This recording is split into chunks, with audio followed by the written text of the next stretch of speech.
Hi, welcome to a review from Yorkshire Carl.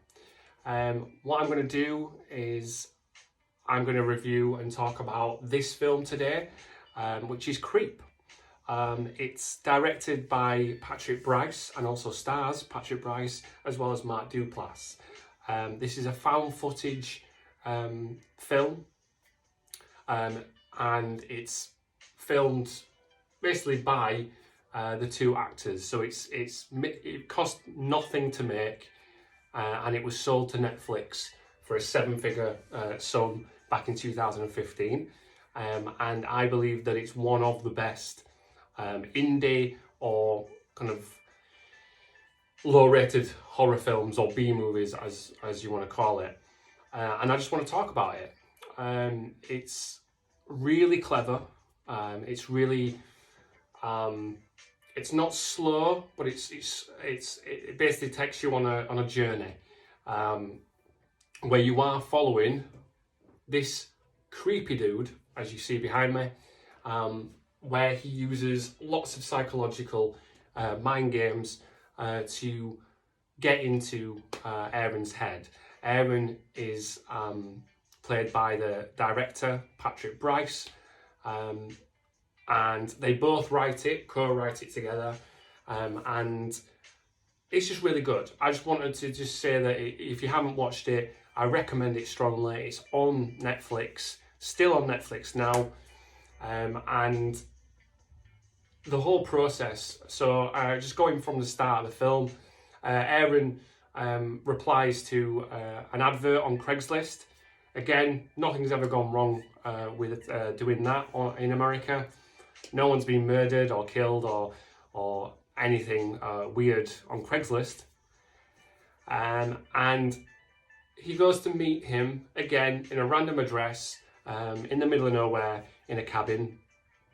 And he introduces himself as Joseph and also Bill at one point. As we see through the whole film, he does lie. He comes up with a story and changes his story back and forth. And the whole time Aaron is there, there's loads of opportunities where there's loads of red flags. And there's loads of opportunities for him to get back in his car, to leave, to just go away. But he never does. So the reason Aaron's there is to do a documentary that he's paying for. And Joseph is wanting to do a documentary because he's dying of a brain tumour. He's dying of a brain tumour.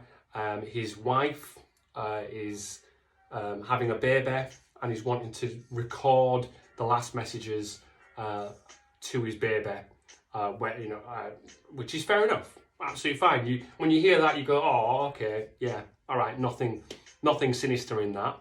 Until you see that he's wanting to immerse,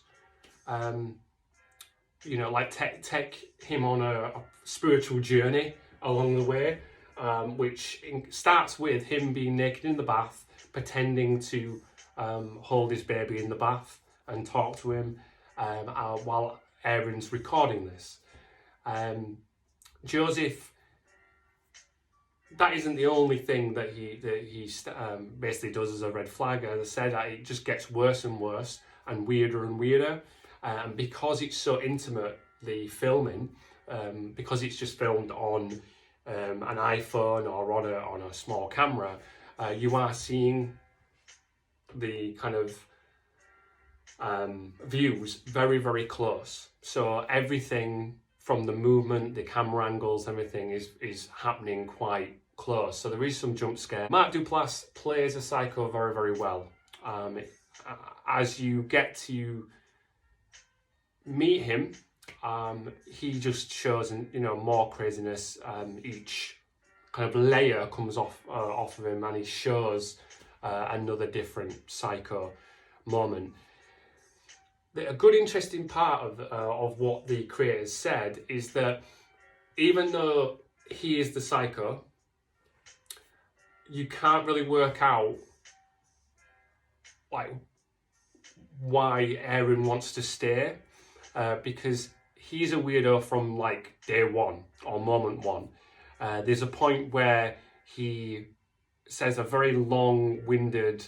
They go back to after the day of walking around, him telling stories and so on out in the park. They come back, they have a whiskey, and it's like late night time now, and they're having a man chat, as it were, and he tells a long-winded story that I'm not going to really go into, but it's about the connection where his wife likes to have sex with animals, and Aaron's still recording this. He's like, what the fuck kind of thing, but he says it so straightforward, and the whole idea of this story was to bring in the character Peach Fuzz, which he has a mask of this wolf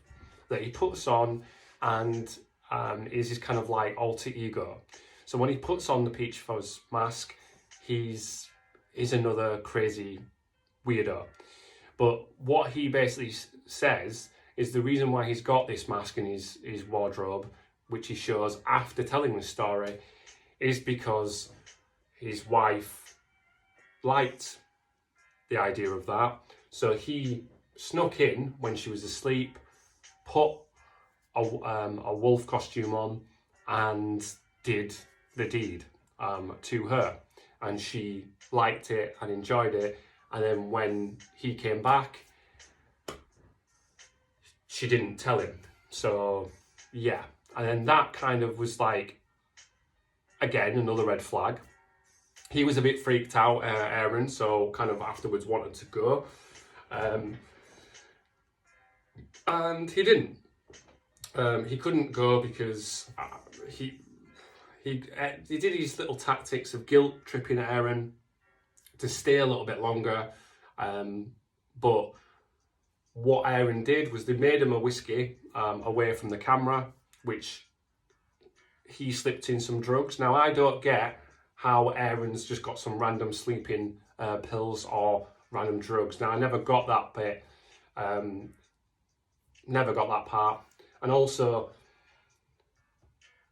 to start off before that, when they have their first drink, he never drinks his drink, and it's never ever said, it's never comes up. And I feel like it's, again, an example of him trying to get Aaron to loosen up and get a little bit drunk so he can either have his way with him or kind of, play with him, with his mind. And so, yeah, so Aaron ends up drugging him, Joseph. Joseph falls asleep, and then that's his opportunity to run off, to go away. He doesn't. He tries to find the keys to escape, but because it's a common horror film, he's not going to get away.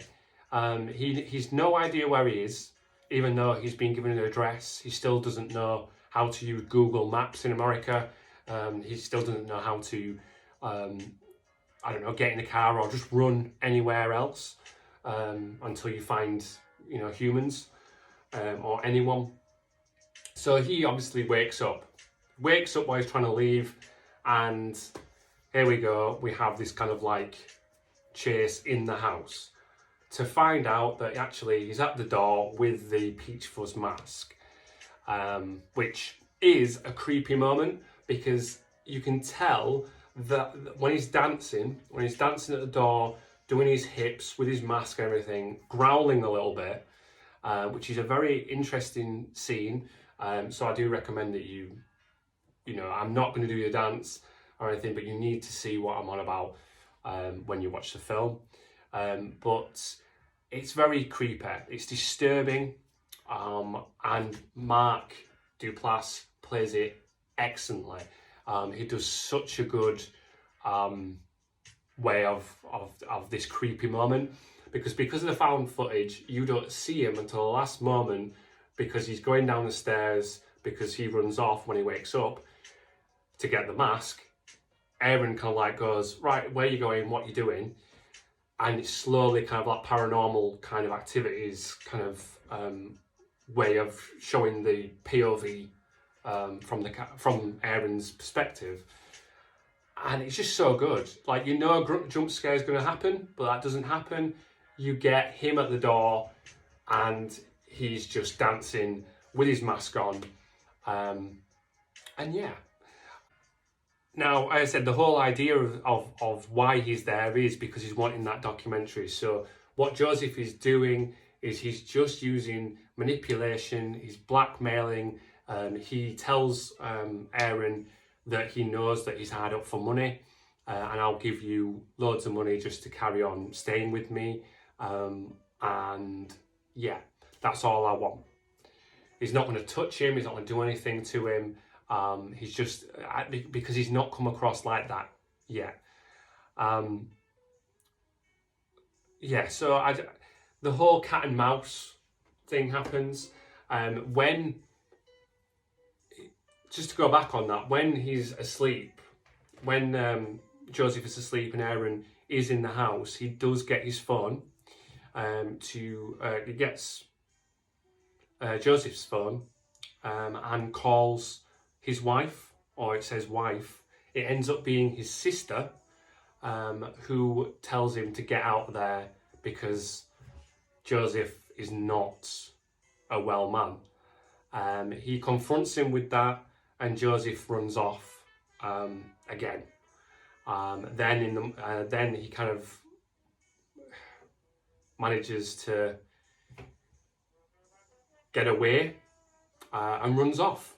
He does leave. He goes. He goes away, and basically he leaves him because he sees how crazy Joseph is. The other problem is, when he leaves him, he knows somehow where Aaron lives.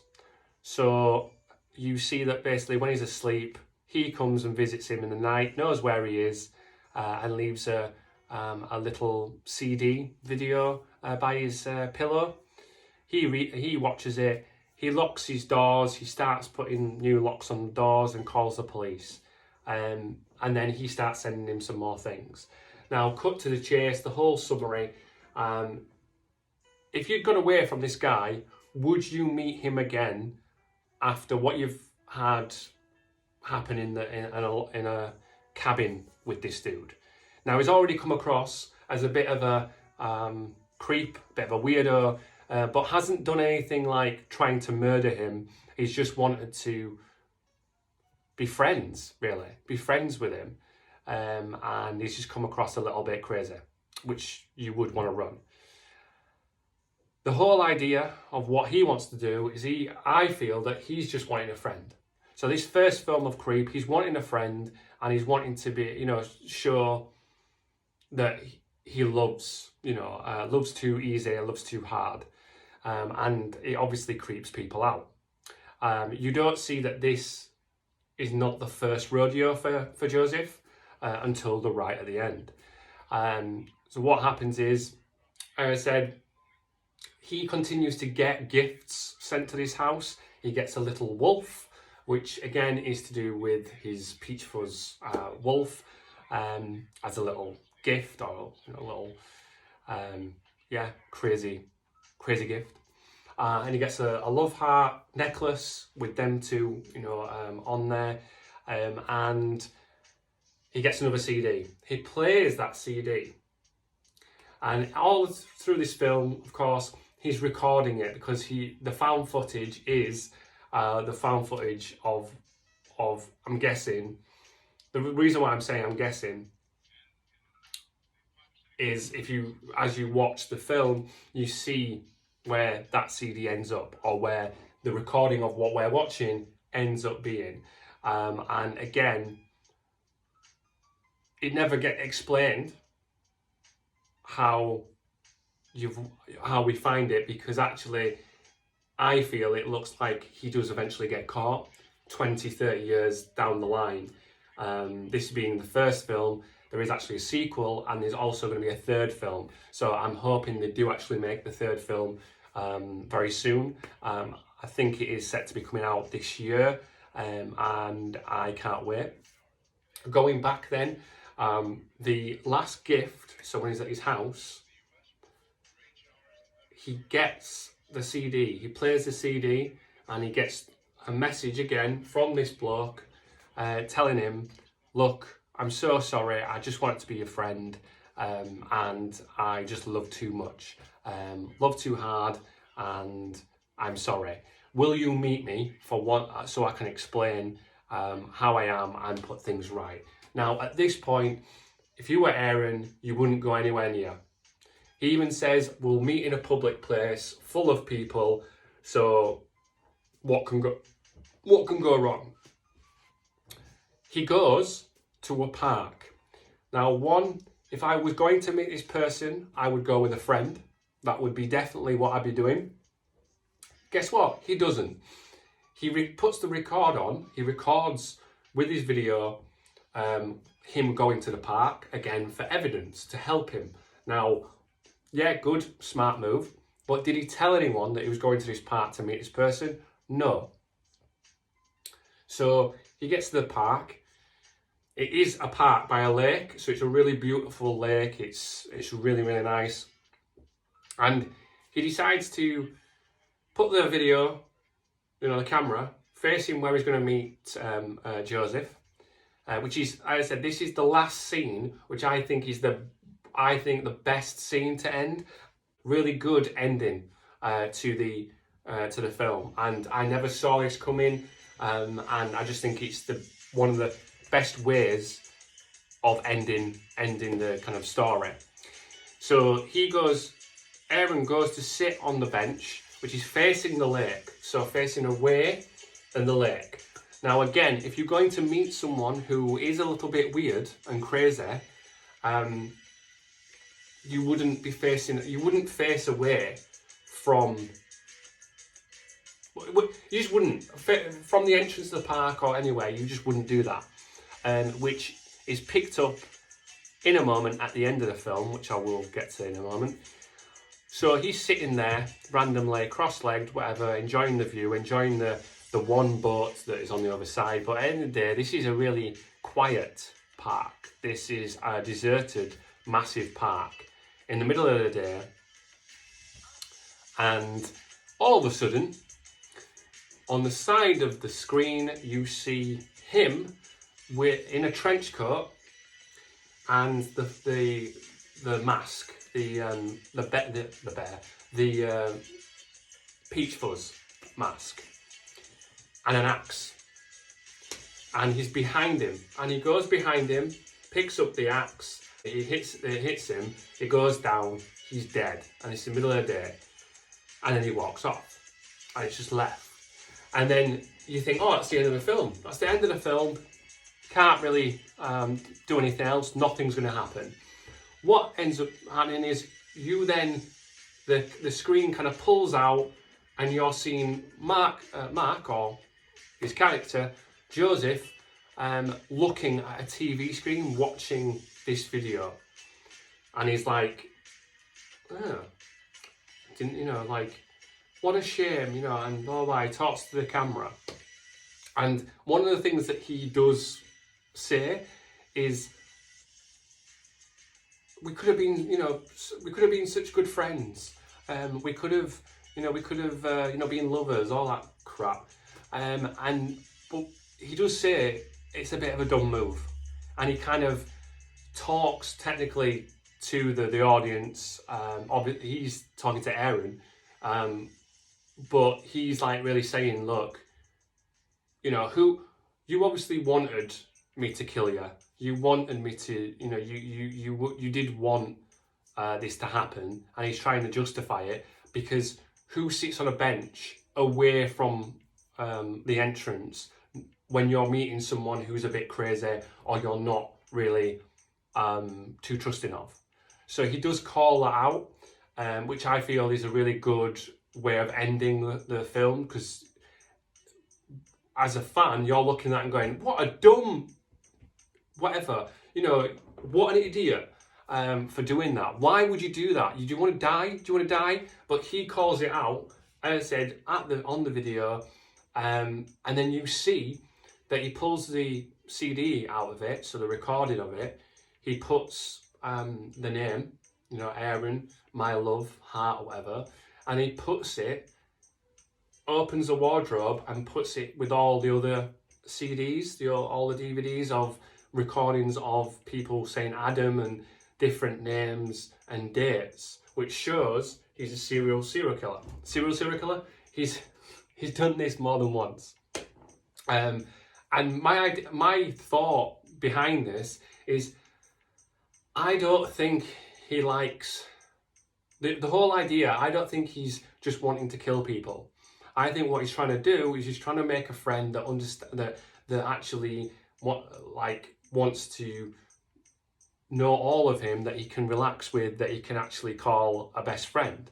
But when he opens up and shows how mental he is, they don't like it. He kills them, records it, and then keeps a little bit of keeps trophies and rewatches them just to kind of get off to it, or have his friends. So he keeps them are his friends, kind of thing.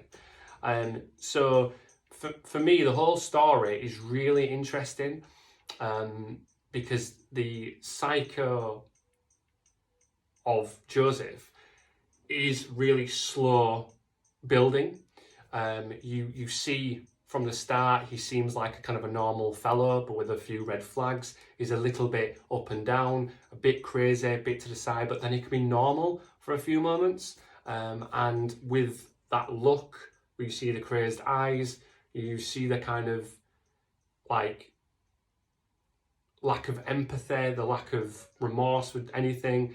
He even tries to, like I said at the end, blame Aaron for what he's done. Which the whole story from start to finish, it's not gory. It's all about the kind of tension between the two characters and what he's going to do next. And I just find it thrilling. I find it really good. I've watched it so many times.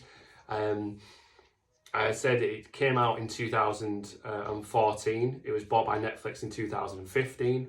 There is a sequel, which I will do another video on, just to kind of tie everything up. I'll review that one possibly in my next video. But the whole idea of that is a different take. So he's still alive, he's not caught yet, but actually it's a completely different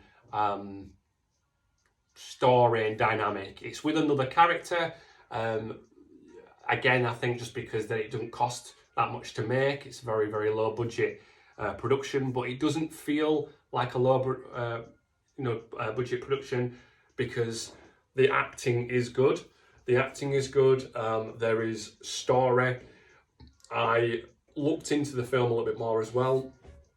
They filmed about 10 or 11 different scenes for different takes for different scenes they were doing. So the one where the whiskey drinking, they've done loads of different takes of where they were going to go with it. So they've really thought and dug down to the kind of storyline, which I love.